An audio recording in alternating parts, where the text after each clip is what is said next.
આપડો ગામડાનો માણા રોડ ને કાંઠે ઉભેલો લાકડી ટેકો દઈ, એમાં કોઈ ફોરેનર નીકળ્યો, યુરોપિયન. હેલો મિસ્ટર, આખા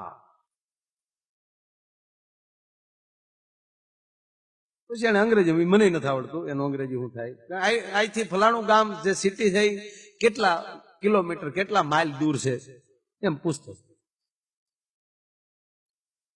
અંગ્રેજી તો ઓલા ગામડાને આવડતું નતું, એ તો હામ ઉભો ઉભો કે વાહ વાહ વાહ સારું બોલો ઓ ભાઈ, ઓલો કે સારું બોલો. ઓલા શું છું કે આને અંગ્રેજી નહીં આવડતું, તો ઓલો ફ્રાન્સ ભાષા બોલ્યો. ફ્રાન્સમાં પૂછ્યું કે આલી ફલાણું ગામ કેટલું કેટલા માઇલ થાય. વાહ મારો દીકરો ગાય હારી ફેરે હો ભાઈ, એમાં હલ ન હોજી. ઓલો જાપાની ભાષા બોલ્યો, ત્રીજી ભાષા, પછી ભાષા ફેરવી, એને 3-4 ભાષા આવડતી હતી.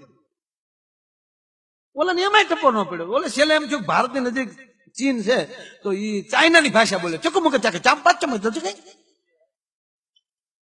એમાં એને હલ ન હોજી. પછી તો ઓલો કંટાળીને વયો ગયો. કંટાળીને વયો ગયો ને પછી આપણો ગામડાનો ભાઈ ઉભો હતો ને, એની પાસે બીજા ભાઈ આવ્યા, આપણા જ તે. એને આવીને કીધું કે આમ આ નથી લાગતું આપણે થોડીક ભાષા શીખવી જોઈએ.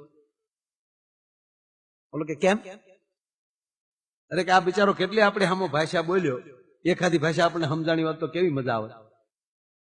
બોલો કે કાંઈ સાળો ન કરાય, સહી ને અહીંયા રેવાય. કેમ? એને કેટલી બધી આવડતી હતી, આપણે સામે કાંઈ એને ટપો પડ્યો.